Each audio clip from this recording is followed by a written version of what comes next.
குடியாத்தத்தில் petrol பங்கில் ஊழியரை தாக்கிய சிசிடிவி காட்சிகளை வைத்து 5 பேர் மீது போலீசார் வழக்கு பதிவு செய்துள்ளனர். வேலூர் மாவட்டம் குடியாத்தம் புதிய பேருந்து நிலையம் எதிரே உள்ள பெட்ரோல் பங்கில் கபிலேஷ் என்ற வாலிபர் பணியாற்றி வருகிறார். வழக்கம் போன்று நேற்று இரவு பணியில் இருந்தபோது இருசக்கர வாகனத்தில் வந்த 2 பேர் பெட்ரோல் நிரப்பியுள்ளனர். அப்போது எதிர்பாராத விதமாக பெட்ரோல் சில துளிகள் இருசக்கர வாகனத்தின் உரிமையாளர் மீது சிந்தியுள்ளது.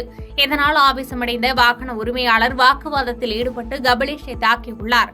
இதனைத் தொடர்ந்து கபிலேஷும் பதிலுக்கு தாக்கியதைத் தொடர்ந்து இருசக்கர வாகனத்தில் வந்தவருக்கு ஆதரவாக வந்த நண்பர்கள் பெட்ரோல் பங்க் ஊழியர் கபிலேஷை தாக்கிவிட்டு வாக்குவாதத்தில் ஈடுபட்டனர். இதைத் தொடர்ந்து கபிலேஷ் சிசிடிவி காட்சிகளுடன் குடியாத்தம் காவல் நிலையத்தில் கொடுத்த புகாரின் பேரில் குடியாத்தம் போலீசார் சுந்தர்ராஜன், தமிழ்வாணன், லோகேஷ், இரணியன், தினேஷ் பாபு ஆகிய 5 பேர் மீது வழக்கு பதிவு செய்து விசாரணை மேற்கொண்டு வருகின்றனர்.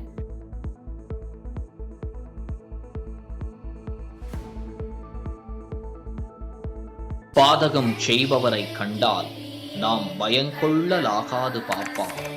மோதி மிதித்து விடு பாப்பா, அவர் முகத்தில் உமிழ்ந்து விடு பாப்பா. அண்மை செய்திகளை உடனுக்குடன் தெரிந்து கொள்ள இணைந்திருங்கள் இயம்நாடு தொலைக்காட்சியுடன்.